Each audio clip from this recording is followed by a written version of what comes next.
ایک شخص نے حضور کی بارگاہ میں عرض کیا، حضور کون سا اسلام بہتر ہے، یعنی اسلام کی کون سی صورت جو ہے وہ بہتر ہے؟ تو آقا کریم نے جو جواب دیا سنیے، فرمایا تو کھانا کھلائے اور سلام کرے اس کو جس کو جانتا ہے اور جس کو نہیں بھی جانتا۔ حضرت غوث اعظم رضی اللہ تعالی عنہ اسی حدیث کی تشریح میں کہتے ہیں، آدھا فقر بھوکوں کو کھانا کھلانا اور ننگوں کو لباس پہنانا ہے۔ تو ضرورت مندوں کی ضرورتیں پوری کرنا اور ان کی ضروریات کا خیال رکھنا یہ اسلام ہے۔ ایک اور حدیث میں آقا کریم علیہ الصلوۃ والسلام نے ارشاد فرمایا، اتنی دیر تک کوئی شخص مومن نہیں ہو سکتا جب تک کہ اس کی یہ کیفیت نہ ہو کہ وہ اپنے ہمسایوں کا خیال رکھے، اور جو شخص پیٹ بھر کے سو گیا اور اس کے ہمسائے بھوکے رہے تو میرے حضور نے فرمایا کہ یہ شخص مومن ہی نہیں ہو سکتا ہے، یعنی ایمان کی تکمیل نصیب نہیں ہوتی جب تک اپنے اطراف کے لوگوں کی ضروریات کا خیال نہ رکھے۔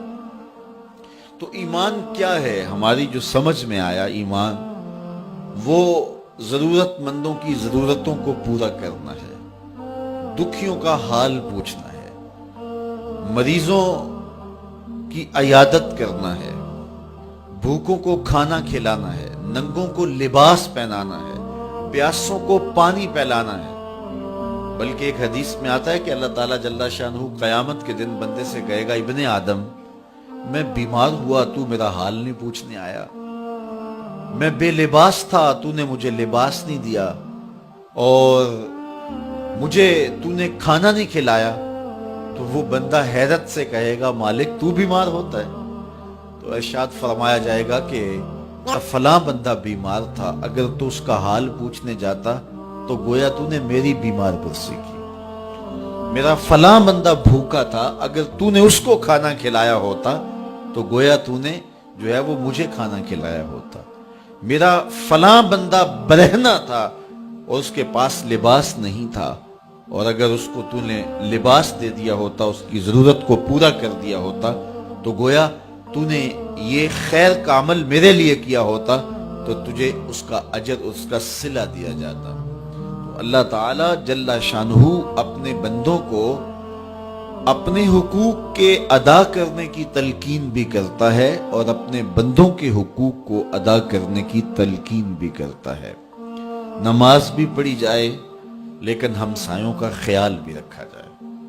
ایک بندہ نمازیں پڑھتا ہے لیکن ہمسائے بھوکے ہیں تو اس کی نماز کیسے قبول ہوگی؟ میں آپ کے سامنے حضور کی سیرت کا ایک واقعہ رکھنا چاہتا ہوں جس کو کتب صحاح میں ذکر کیا گیا ہے، اور وہ اس طرح کہ آقا کریم تشریف لائے اور حضور نے وضو کیا تو حضور کے وضو کا پانی صحابہ زمین پر نہیں گرنے دے رہے۔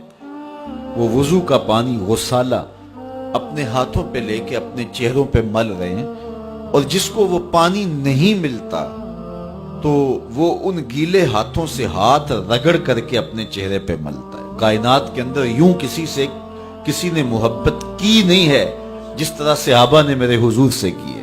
تو فرمایا کہ ما یحملکم علی ھذا، تمہیں اس بات پر کس نے ابھارا کہ تم میرے وضو کے پانی کو بھی زمین پہ نہیں گرنے دیتے؟ تو انہوں نے کہا، اللہ اور اس کے رسول کی محبت نے۔ آپ نے حکم تو نہیں دیا اس کا، لیکن آپ کی محبت ہے کہ ہم یہ کر رہے ہیں۔ تو حضور علیہ الصلوۃ والسلام نے ان کی نفی نہیں کی، لیکن ساتھ فرمایا کہ تم میں سے اگر کوئی چاہتا ہے کہ اللہ رسول سے محبت کرے اور اللہ اور اس کا رسول پھر اس سے محبت کرے، وہ اپنے ہمسایوں کے ساتھ سلوک اچھا کرے۔ تو اپنے ہمسایوں کے ساتھ سلوک اچھا کرے اور نماز بھی پڑھے، یہ اسلام ہے۔ ہم ادھورا اسلام اختیار کرتے ہیں، پورا اسلام اختیار نہیں کرتے۔ نماز ہم پڑھیں گے، ہر سال عمرہ بھی کریں گے، حج پہ بھی جائیں گے، لیکن ناپ تول میں کمی کریں گے۔ تو یہ پورا اسلام نہیں ہے۔ پورا اسلام یہ ہے اپنی زندگی کے ہر انداز کو اسلام کے بتائے ہوئے طریقے کے مطابق ڈھال لو۔ حضور علیہ الصلوۃ والسلام جو دین لے کر آئے، جو اسلام لے کر کے آئے، وہ ہماری پوری زندگی پر حاوی ہونا چاہیے۔